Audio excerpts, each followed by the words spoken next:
I would like to call the OnPoint Board of Directors meeting to order now, and let's please rise for the pledge of allegiance. I pledge allegiance to the flag of the United States of America and to the republic for which it stands, one nation, under God, indivisible, with liberty and justice for all.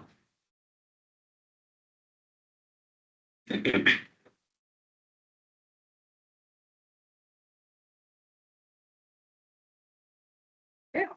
Now. Kim? Yes. Jessica? Yes. John? Here. I said this. Mark? Here. Crystal? Here. Gail? Here. Beth? Here. Here. Marcia? Here. Deb? Here. I haven't heard from Karen. Has anybody heard from Karen? I guess I'm not surprised she's not with us tonight, but I hope maybe for next month. And Rhoda let me know that she got some kind of a outpatient procedure scheduled for today, and like at 3 o'clock instead of first thing this morning. And so she really didn't think she would be home even by now. But she was going to try, if she possibly could, she was going to get online and at least observe. I don't see her yet, but all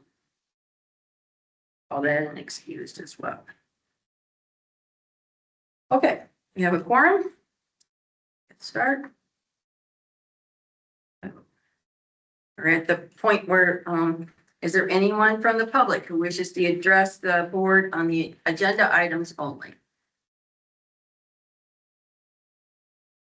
Anybody online? On? Does anyone wish to add or change anything on the agenda? I'll entertain a motion to approve the agenda as presented. Move to approve. Support? Support. Any discussion? All in favor, say yes. Yes. Yes. Opposed? Motion carried. Anyone wish to remove any items from the consent agenda in order to discuss them individually? If not, I'll entertain a motion to accept the consent agenda as presented. Move to accept the consent agenda as presented. Support? Or Any discussion? All in favor, say yes. yes. Opposed? Motion carried. Program committee, Jessica. Well, today we got to hear from the parent support,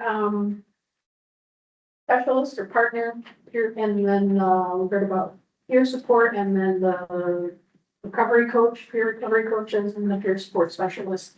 They're just amazing. They do so much good work, for the individuals that I've seen here at OnPoint. Learn about them. There's from Teresa. Says there's 2 parent support partners. They meet with just the caregivers, not the child.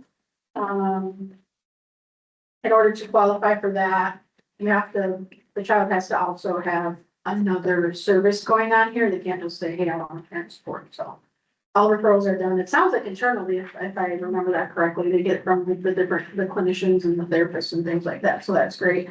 Right now, it sounds like they have about 33 parents being served. Caseload is kind of split. One parent support has 12, the other has 21. Good part is only had 2 on their wait list. So they're pretty good at keeping that kind of low and getting parents, the services they need.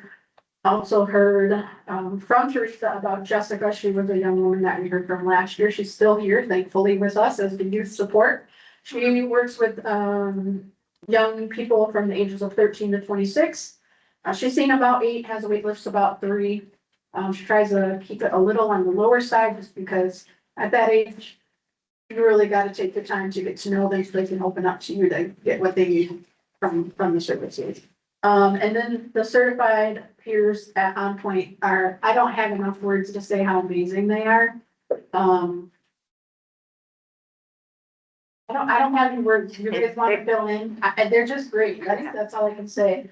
They currently see right around 20, sometimes a little more each, it sounds like. housing, we heard from Cody in the housing, peer support. He said right now he has about 10.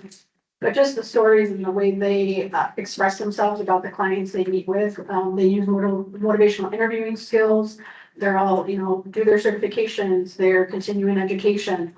Just really amazing group that we have here. So I hope that continues and who knows, maybe it can even grow in the future.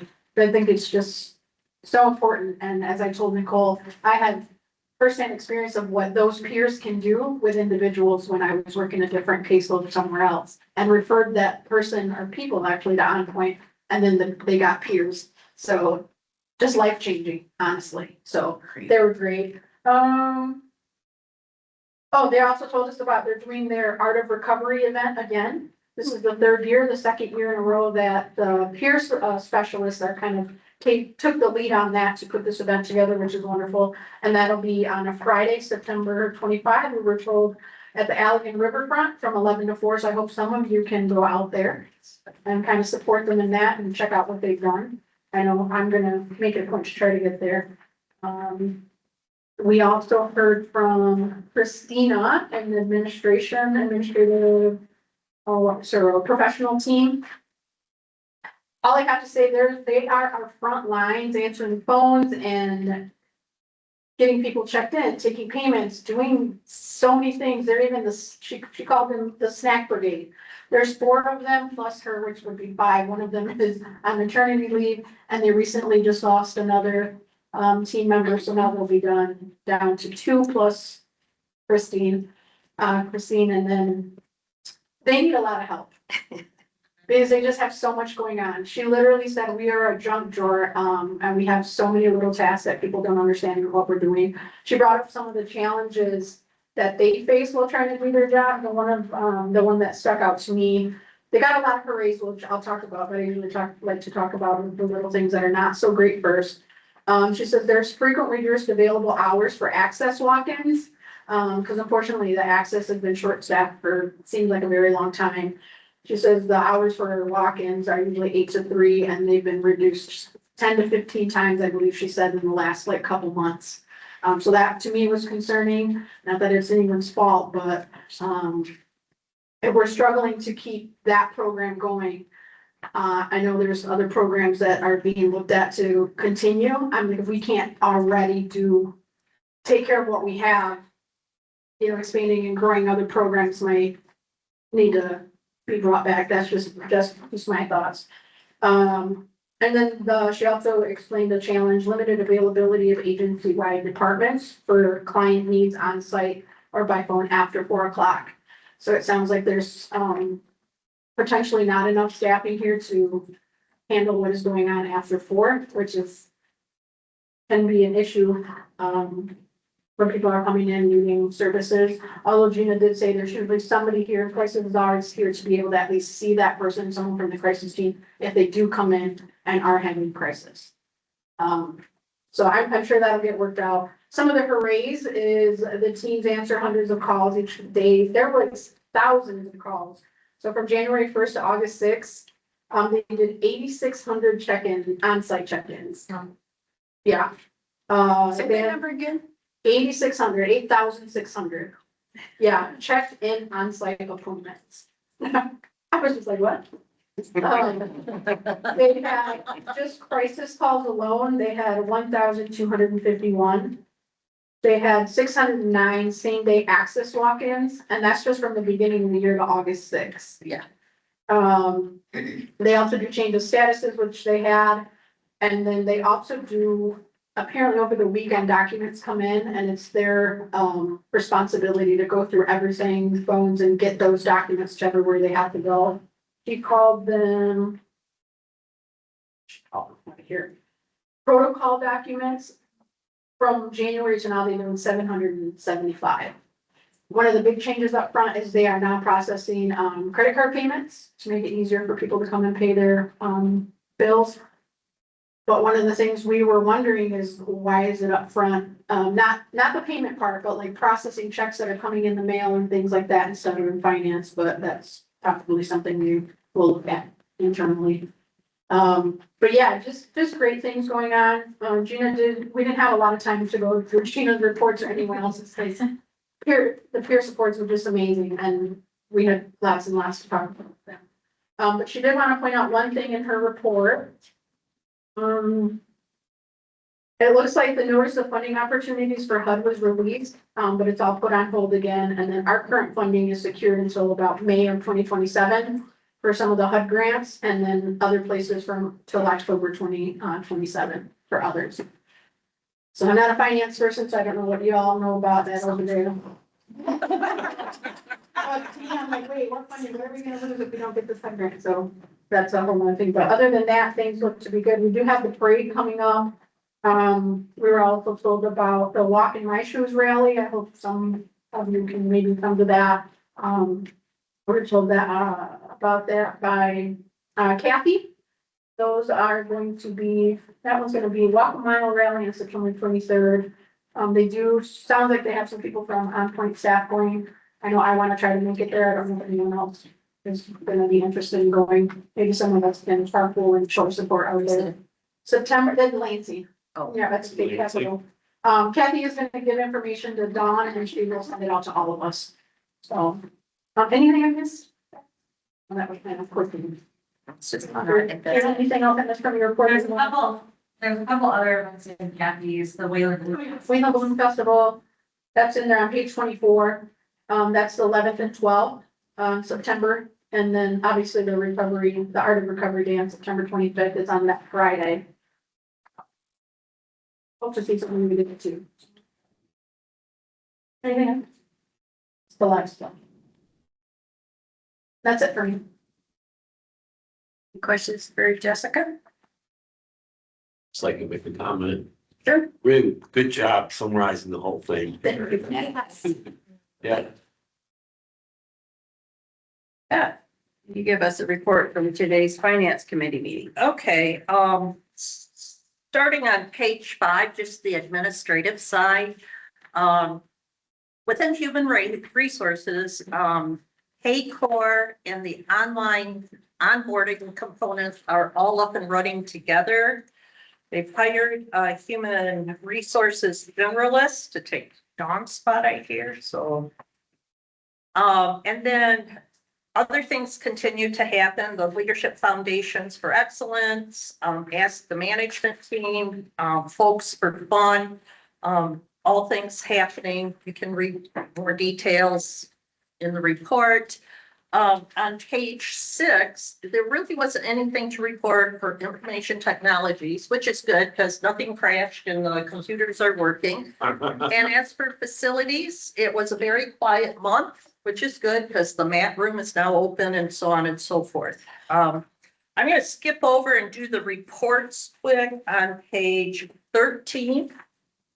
On the far right column, the Medicaid subtotal of 1,484,000. That is looking to go back to the LRE at the end of this year, as it states for through the month of June. And then down for the CCBHC, it's breaking even. That's great. And then the general fund of that 462 would be going back to DHHS at the state. So everything's pretty much in order as it has been throughout the last six months or so. On page 14, we have our statement of net position, the balance sheet. Everything looks about the same. The one thing down on the bottom, the unrestricted net position is over $3 million. And our total net position is still has increased by about 130,000 through June 30 of this year. Going on to page 15, this report is through the end of June, which is 75% of the fiscal year. And Healthy Michigan, if you go over all the way to the far right side, that percentage should run right at around 75. Healthy Michigan is at 86 because we had those fewer disenrollments from Healthy Michigan. Yep. And the capitation on the CCBHC is a little bit high, nothing horrible. And overall, the total revenue budget is at 72.22, which is in alignment with total operating at 72.66. If you go all the way down to the third from the bottom row, year-to-date totals, the second column, it's a negative 38,800 for our net position. From all those laptops that Andre bought, those are rolling into the budget now. So that was really the only downer to the whole report. We are up 821, did he say, visits in the CCBHC for the year to date. So things are solid. What I'd like just to point out, because it's not official and it's not happening yet, but on page 18 and 19, a budget has to be put together for fiscal year 27, which will be October 1st in a few months. This is, Andre calls it the first pass one, because it's like, this is a conservative look. What do we have to tweak? The state hasn't given us any rates yet. We don't know the full expense we'll incur from employee health insurance, what rate that'll be. So there's some moving parts. And he is diligently working on this with people in finance. He's hoping mid to late September to have it more solid, probably look at it, and we have to approve it, probably October, November. But just a heads up that that's around the corner. So any questions on all that? Yeah, I'm a little confused about the operating budget. So if it starts October 1st, but we approve it after October 1st, or does it just go retro? How does that work? I mean, it's kind of confusing to me. When do we usually approve it? Is it late, September might be too quick because it won't be finalized? Well, we still do it based on the best information we Oh, have okay. at the time. Okay. And adjust it if need be, and I'm looking to see, I don't think we have any finance people here right now. Yeah. Which is. Well, I know, I looked out there, I was afraid.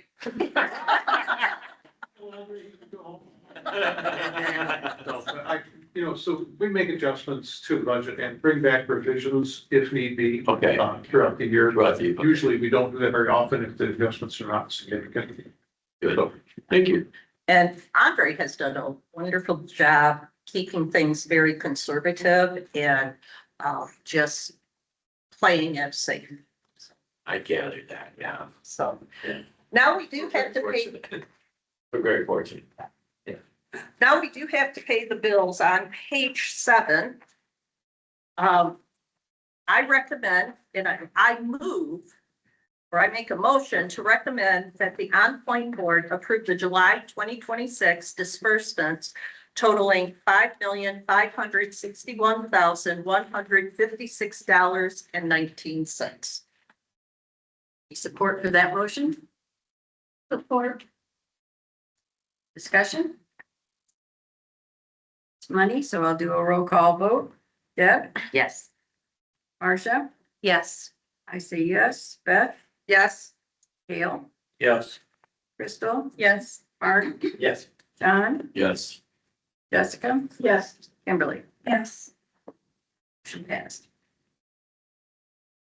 Okay, on page 8, we have a few new contractors we have to approve.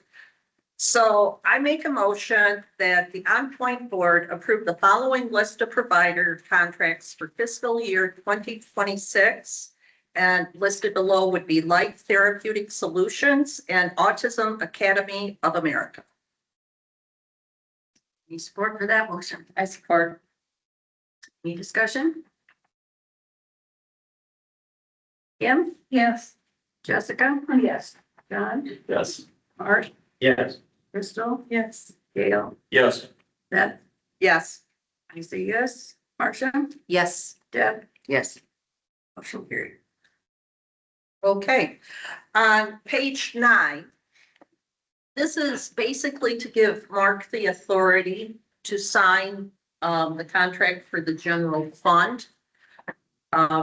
We can have discussion in a minute. So I recommend that the board I make a motion that the board authorize the chief executive officer to sign the fiscal year 2027 general fund contract with the Michigan Department of Health and Human Services on behalf of OnPoint, including any subsequent non-substantial amendments or extensions to the agreement which may be offered by the department.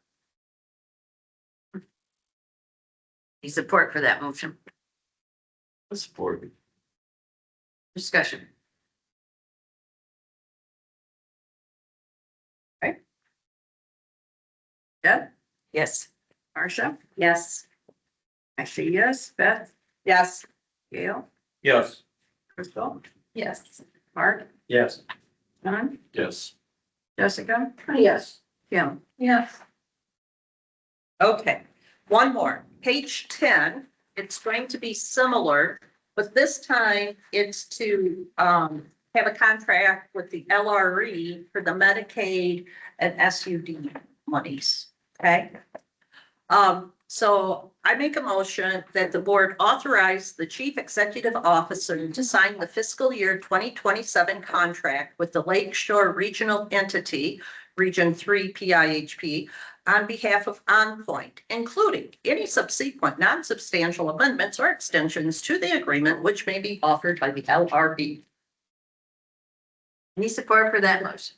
Support. Any discussion? Kim? Yeah. Jessica? Yes. John? Yes. Mark? Yes. Crystal? Yes. Gail? Yes. Beth? Yes. Alice says yes.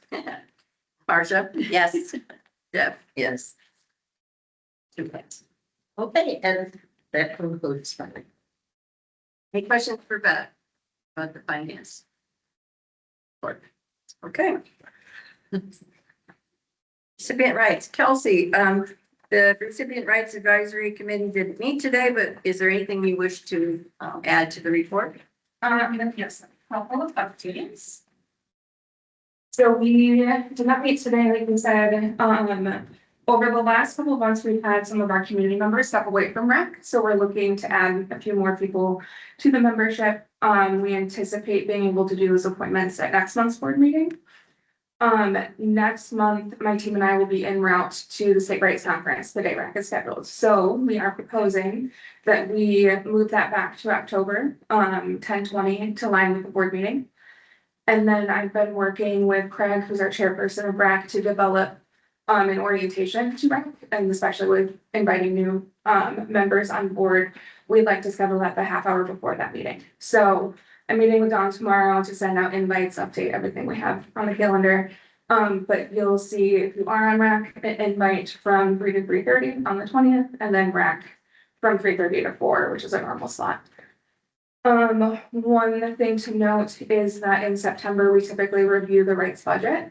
So the mental health code requires that RAC sees proof that we're funding rights as a necessary service. So I'm gonna send that out via email, so that you'll have a chance to see it before 10/1, and then we'll just formalize that during October meeting minutes, and we've done that in the past, and it's the next 3 comments. So, Mark and I have talked about a couple of ideas from additional community members, in addition to some additional board members joining RAC. And we always welcome new recipients to join as well. So if anybody has any ideas, definitely open to hearing them. Any questions for Kelsey?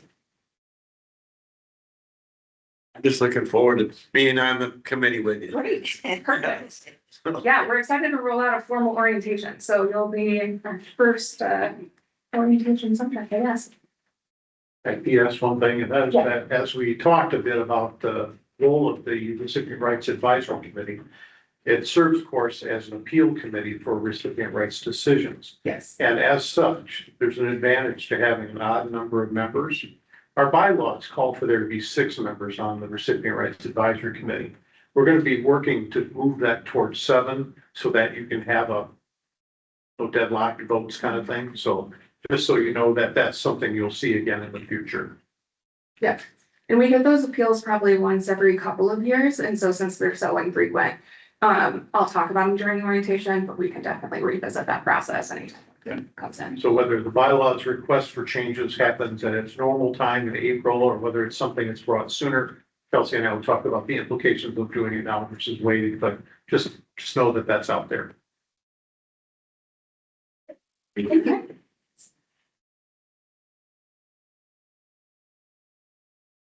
have Mary or Stephanie tonight? Stephanie, hi. Anything Hi that you there. need? Well, good evening. I just have a couple items that I want to share with the board. Wanted to let you know that we did get a copy of the fiscal year 27 contract between us and MDHHS. I can't recall if I shared with this group before or not, but historically there used to be contract negotiations between the PHPs and MDHHS, and they've stopped doing that. And so instead, we just get an email saying, you're going to get an email with the contract. Please sign it by September 10th. So we get a copy of it. I take all of it. I put it into a grid. There's 122 lines of things that are different. So this is going to take some time for us to go through to determine, what all has changed. Are there items that we need to share with our CMHs, things of that nature? But so far, I haven't seen anything that would not make us want to sign. So anyway, I thought that was encouraging news, given the climate that we've been in with the potential RFP and with some of the other PHPs in litigation with the state. So I did want to let you know that we did get a copy of that. That being said, we are also working on our contract right now with all of our CMHSPs between LRE and the CMHSPs for fiscal year 27. It will not have all the new items in there from the department. We will likely have to potentially do an amendment next year once we've had an opportunity to look at it. But I think most of it can be done in our own policies and procedures. So I actually feel pretty good about this. So that was hot news, like right off the press here. So just wanted to let you know that came in recently. Just one other thing I wanted to mention as well is next week is our board of directors meeting. We are going to have a work session at 11 where we're going to be going through our compliance training, as well as I'm going to be giving a training on our substance use disorder strategic plan for the next 3 years, as well as our agency strategic plan, just making sure the board feels comfortable with what we have in both of those items and an opportunity for questions, answers, things of that nature, because at the actual board meeting then next week, Wednesday at 1 p.m., they will need to vote on both. Then the SUD strategic plan will have to be taken to the Oversight Policy Board on September 16th, and then we can submit it to the department because that is a requirement. So lots of things happening right here with strategic planning for our agency. And then the only other thing I wanted to mention is that we are wrapping up the last of our CMHSP site reviews. We're working with Health West right now. Otherwise, all 5 have been completed. So those are all of my updates. So Madam Chair, that concludes my report. Questions for Stephanie? Stephanie, it's Mark. Just notice the conflict in schedules between the Walk a Mile event and the LRE board meeting for September. Do you know if there's going to be any chance of rescheduling it? Or are you pretty sure it'll fall on the date it is scheduled for? I'm pretty sure it'll fall on the same day. It did last year too, I think. Or actually last year was the same day as the Oversight Policy Board. So, Okay, thank you. yep. Anything else for Stephanie? All right, thank you. Yep, thank you. Okay, now I have, I need to give you both the executive committee and the CEO search committee's report. I want to start with the executive committee. And I wanted to say that I would like to appoint Crystal as the vice chair of the board with your support. So I'm kind of looking for support for that. Support. Move to confirm. Move to confirm. I knew it was a C word. I didn't have it right. Do I have support for that move to confirm? There we go. Support. Any other discussion? If not, all in favor say yes. Yes. Opposed? Motion carried. Okay, the CEO search committee met last Friday and to summarize, our search, had gotten to the point where we were down to 2 candidates. Then we received notice that Mandy has withdrawn her application. And at this point, I think the board has a few options to consider that we need to discuss tonight. We could possibly recall any of our previous candidates that we interviewed. We could start over. Or we could, in my opinion, make the reasonable option of choosing to offer the position to Gina.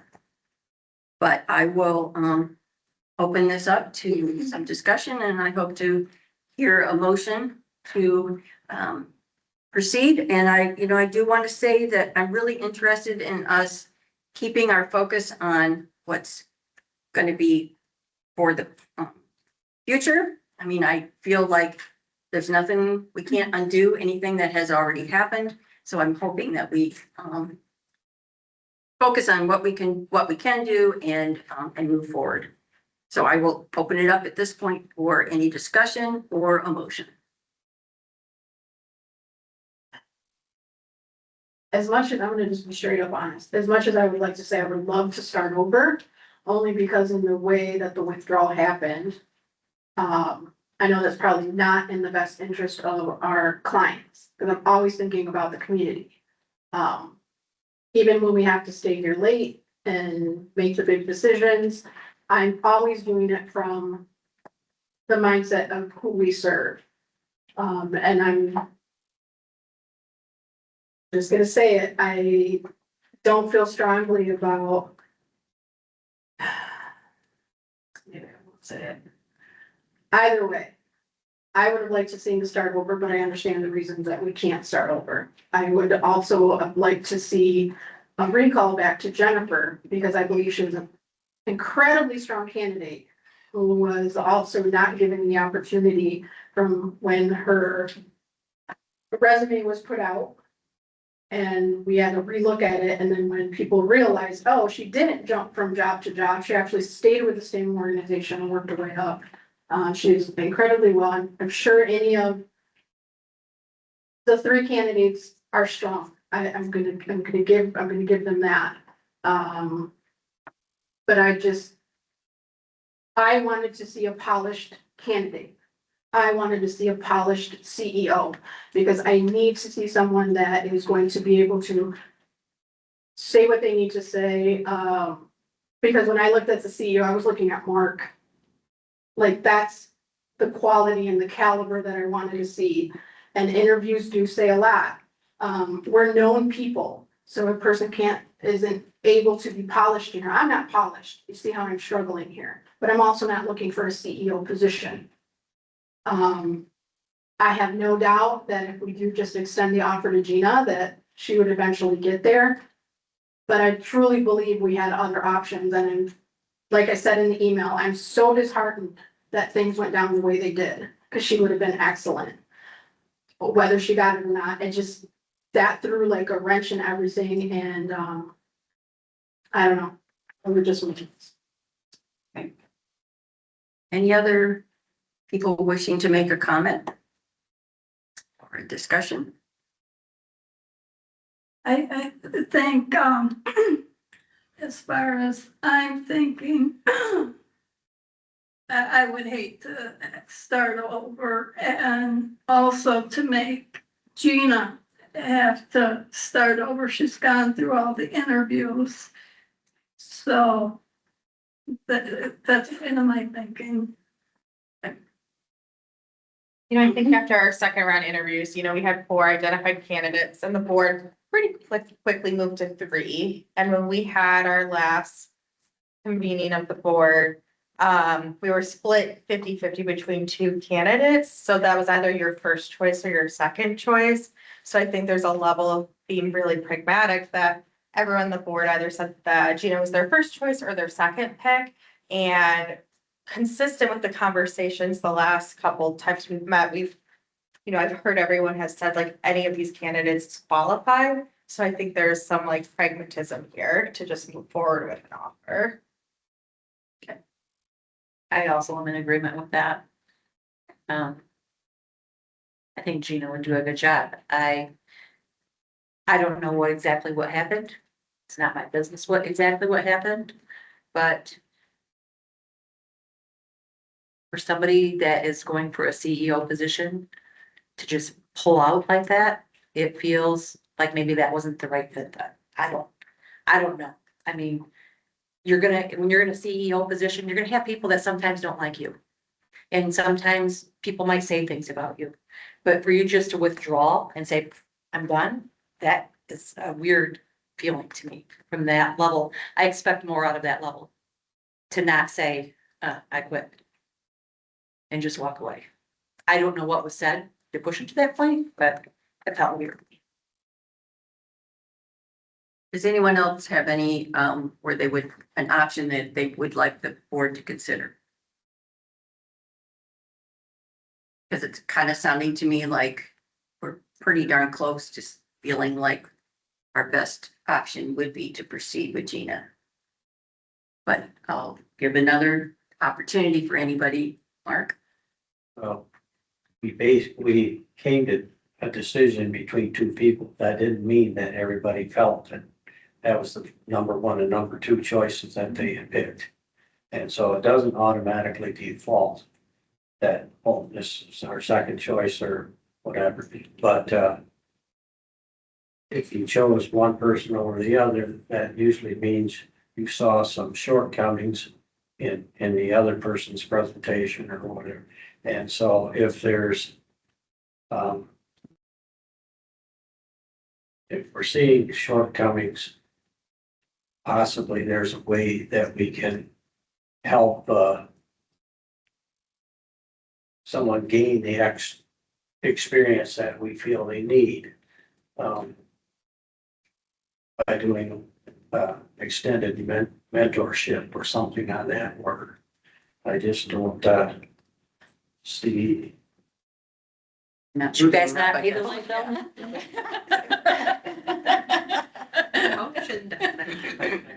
I hear what you're Is saying. that the Holy Spirit, Mark?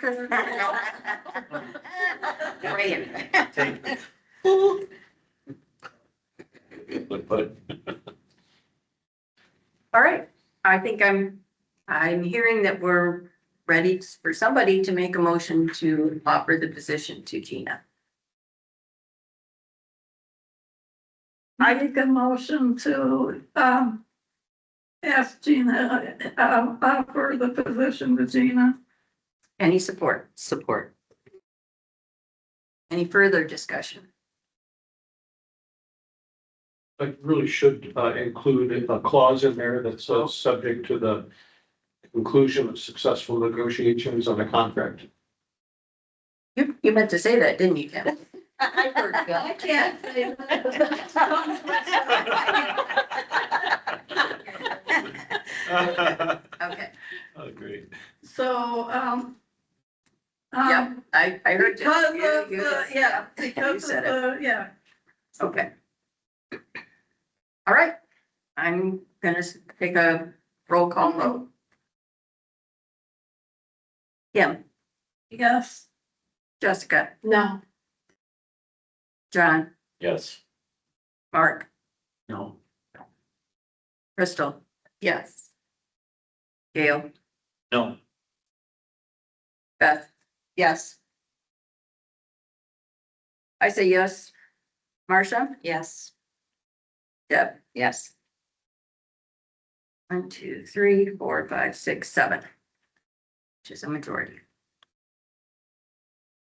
Okay. Moving on. CEO report. Anything you wanted to update us or emphasize in your report, Mark? I'll highlight a few things. Thank you. Just, I'll try to be a little strategic about this. I know you all were aware of our comment last month about Karen Stratton's son Larry passing away. And I just wanted to let you know that we did meet with her at the church when the celebration of life occurred, and she was very grateful for that. So just know you're represented there. Further on down, just a note on the community section, the Allegheny County Fair Parade on page 35. we'll be, walking in the parade, having a wagon that will be transformed into a float. We were on the phone today with a conversation with Beacon Health Systems, and we have a competitor for best float. Game on. Game on. So we'll be doing that next, preparing. But if you're interested in walking in that, that's I think the parade starts at 6:30 on Monday, the 14th of September. We'd love to have you there. Talk with Don if you're interested in details on that. We're happy to have you. There's an important item, just again, for those that may not delve in this stuff all day, just worth knowing. The bottom of page 35, there's a note about general fund shortages.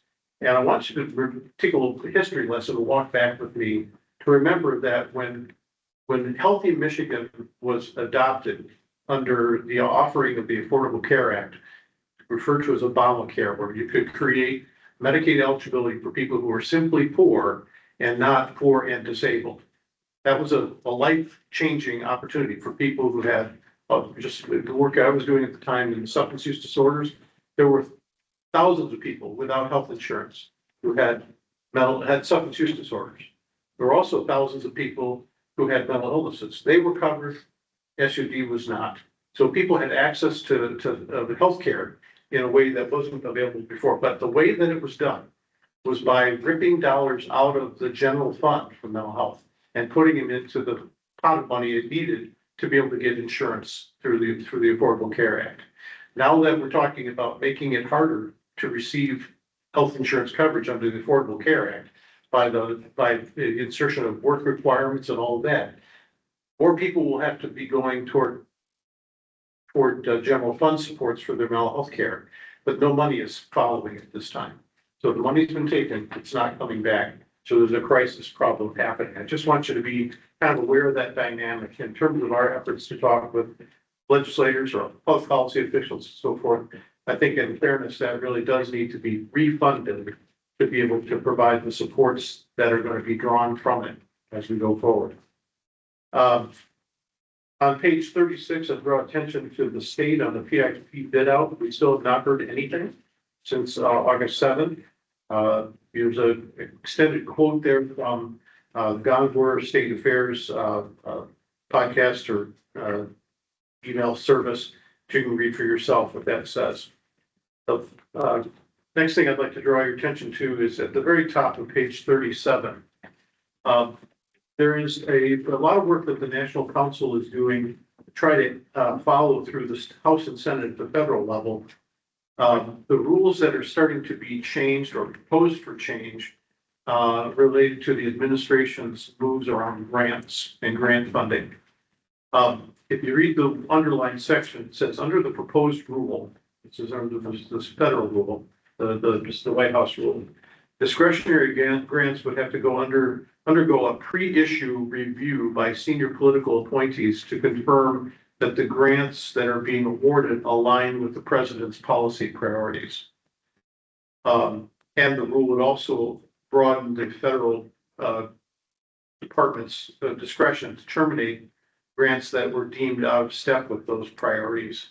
We're just going to have to watch this very closely. It's a point of difference right now between the continuing resolution that the House and the Senate have passed. When they come back from their summer or August recess to negotiate the differences, that provision is either going to continue in the funding resolution or it won't. But the funding resolution will have to be, approved in order for the government to continue to be funded after, I think it was after December 11th. But that will be a very significant piece of policy in our funding that could affect us if for some reason anything we're doing here in Allegan County were to be out of favor with the White House's priorities. So we just have to watch that. There's quite an important report on the impact of CCBHC services. I have a little tiny underlined like a link. If you type that in exactly, it'll take you to that CCBHC report. I encourage you to do that. That's worth watching. Also, the bullet points that are further down that page, the National Council has drawn a line in the sand on saying these are what we stand for in terms of services, a voluntary pledge. And to the extent that these can be framed in policies that go forward, that would be important. But I just wanted to let you know that these are things that we probably already all share together, but they're the standards by which we'll try to live. I think finally, well, not finally, at the top of page 38, the section that talks about the community engagement rules, there's an underlined section there in the middle of that paragraph that said that the CMS, the Center for Medicare and Medicare Services, Medicaid and Medicare Services, added a stipulation that right now, in order for a person to be considered eligible for continued benefits under the Affordable Care Act for Healthy Michigan, they would have to not only be medically frail, and this department means that have a condition that is ongoing, like a mental illness or substance use disorder, but that condition must also significantly impair your ability to perform those work requirements. So the language before was you just had to have a qualifying condition to not be required to do those services. Now it's required condition plus a documented inability. It's not clear at all. I've talked with Michigan people today about that, and there's a disconnect between this language, which was issued on July 31, and what the state of Michigan's website say about who can be considered eligible going forward. So I don't think we're done yet in terms of trying to calculate who all is at risk of losing their health care or having to significantly undertake community service or employment to be able to continue to qualify. So that's something that bears watching. Then finally, on the bottom, I have a paragraph on page 38 that talks about understanding. HR 1 begins with understanding Medicaid, and that last page in the booklet is that 1-page summary, 2-page of what you need to know about Medicaid. That's all comes from the National Council. So it's a lot of education, a lot of words to read, but as you sit at home and you're wondering, what can I do besides sleep? This would be a really good thing to take worth your time, I think. So with that, I will do my report and give myself any questions if I have. Any questions for Mark? I have a question about that. Are we then required to determine whether or not the people are on fulfilling the work requirements? If they have to be doing that, or? No, that's not our enforcement responsibility. It's really their responsibility to document and submit the hours according under whatever system is developed for recording that. So that's not even created yet. Okay. But it would be each person's, I mean, we will be helping, to support or encourage to, whatever, but as far as the actual reporting, that won't come through us. Okay. So we will be tracking it somehow so that. Not us. Because we don't have the mechanism by which to track people's volunteer time or Oh, got hours. it, volunteer time too, yeah, everything, yeah. Yeah. Yes. That's- Oh. You asking me a question, I'm saying you asked me. I was looking to see if you were done. Job coaches, how many do we have? And is there any plan to, in case this is like becomes reality, Yeah. beef up job coaching Yeah. and We so have forth? one on staff and one contract. Yep. So, For how many clients? you know, what I'm talking about. I think the one internal does probably 15, 16. Correct, and then the contract we're working through right now, they work with MRS currently. So, I mean, I think it could vary, Okay. but I mean, could be a pretty Yeah. great fleet. With the staff, you pay their salary. With a contractor, you pay the units they perform. So Yeah. Yeah, I was just wondering. Yeah. Yes. How many, like, clients are unemployed at this point? Yeah. and covered by Healthy Michigan? Yeah. I don't know if we know off the top of our head. We're currently pulling that data. Good. And then waiting to find out, of course, from the department, whether or not the fact that they're enrolled in our services automatically excludes them, or if we have to help them gain additional documentation about how that interferes with their ability to work or provide service. Okay. One more. Bless somebody for giving me a cough drop because all of a sudden couldn't talk. Okay. Any other questions for Mark? Good. We're now at another point where we could, there's an opportunity for the public to speak to the, board on any topic. Is there anyone in the public who wishes to address the board?